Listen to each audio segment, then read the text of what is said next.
آتیش یه جون من انداختی نگم واسد درست اینجا ته دنیا الان تنگ شد هم اندازت بیا بر و بس و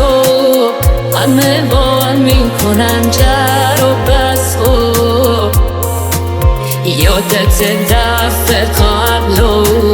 همه شیبای